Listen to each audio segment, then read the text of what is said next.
Hi friends, Manya's ಕಿಚನ್ಗೆ ಸ್ವಾಗತ. ಇವತ್ತು ಒಂದು ಕಪ್ ರವೆಯಿಂದ ಈಸಿಯಾದ ಬ್ರೇಕ್ಫಾಸ್ಟನ್ನು ಹೇಗೆ ಮಾಡೋದು ಅಂತ ನೋಡ್ಕೊಳ್ಳೋಣ ಬನ್ನಿ. ಮೊದಲಿಗೆ ನಾನೊಂದು ಜಾರ್ ತಗೊಂಡಿದ್ದೀನಿ. ಅದಕ್ಕೆ 1.5 ಕಪ್ ಆಗೋಷ್ಟು ಬಾಂಬೆ ರವೆನ ಹಾಕ್ಕೊಳ್ತಾ ಇದ್ದೀನಿ. ಹಾಗೆಯೇ 1 ಕಪ್ ಆಗೋಷ್ಟು ಗಟ್ಟಿ ಮೊಸರನ್ನ ಹಾಕ್ಕೊಳ್ತಾ ಇದ್ದೀನಿ. ಅದಕ್ಕೆ ಅರ್ಧ ಕಪ್ ಆಗೋಷ್ಟು ನೀರನ್ನು ಸೇರಿಸ್ಕೊಂಡು ಸ್ಮೂತಾಗಿ ಪೇಸ್ಟ್ ಮಾಡ್ಕೊಳ್ಳೋಣ. ದೋಸೆ ಹಿಟ್ಟಿನ ಹದಕ್ಕೆ ಪೇಸ್ಟ್ ಮಾಡ್ಕೋಬೇಕು. ಅದನ್ನು ನಾನಿಲ್ಲಿ ಒಂದು ಬೌಲ್ಗೆ ಹಾಕ್ಕೊಳ್ತಾ ಇದ್ದೀನಿ.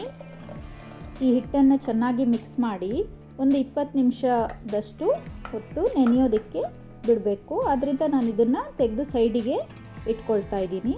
ಈಗ ಒಂದು ಬಾಣಲೆನ ಇಟ್ಕೊಂಡು ಅದಕ್ಕೆ 2 ಟೇಬಲ್ ಸ್ಪೂನ್ನಷ್ಟು ಎಣ್ಣೆನ ಹಾಕ್ಕೊಂಡಿದ್ದೀನಿ. ಅರ್ಧ ಟೇಬಲ್ ಸ್ಪೂನ್ನಷ್ಟು ಸಾಸಿವೆ, ಅರ್ಧ ಟೇಬಲ್ ಸ್ಪೂನ್ನಷ್ಟು ಕಡಲೆಬೇಳೆ, ಅರ್ಧ ಟೇಬಲ್ ಸ್ಪೂನ್ನಷ್ಟು ಉದ್ದಿನಬೇಳೆ, ಸಣ್ಣದಾಗಿ ಕಟ್ ಮಾಡಿರೋಂಥ ಕರಿಬೇವು, ಸಣ್ಣದಾಗಿ ಹೆಚ್ಚಿರೋಂಥ 2 ಹಸಿಮೆಣಸಿನ್ಕಾಯಿ, ಹಾಗೆಯೇ ಸಣ್ಣದಾಗಿ ಹೆಚ್ಚಿರೋಂಥ 2 ಈರುಳ್ಳಿನ ಸೇರಿಸ್ಕೊಂಡು ಒಂದು 2 ನಿಮಿಷ ಫ್ರೈ ಮಾಡ್ಕೋಬೇಕು.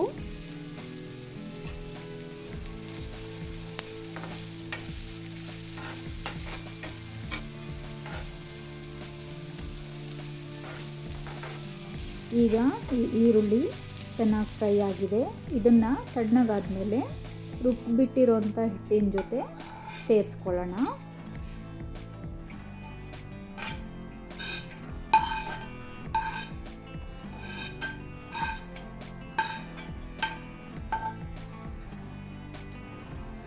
ಈಗ ಇದಕ್ಕೆ ನಾನು 1 ಮುಷ್ಟಿಯಷ್ಟು ಸಬ್ಸಿಗೆ ಸೊಪ್ಪನ್ನು ಹಾಕ್ಕೊಳ್ತಾ ಇದ್ದೀನಿ. ನಿಮಗೆ ಇಷ್ಟ ಇಲ್ಲ ಅಂತ ಅಂದರೆ ಸ್ಕಿಪ್ ಮಾಡ್ಬೋದು.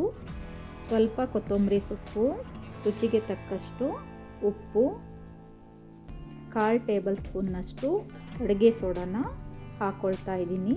ಇದನ್ನೆಲ್ಲ ಚೆನ್ನಾಗಿ ಮಿಕ್ಸ್ ಮಾಡೋಣ.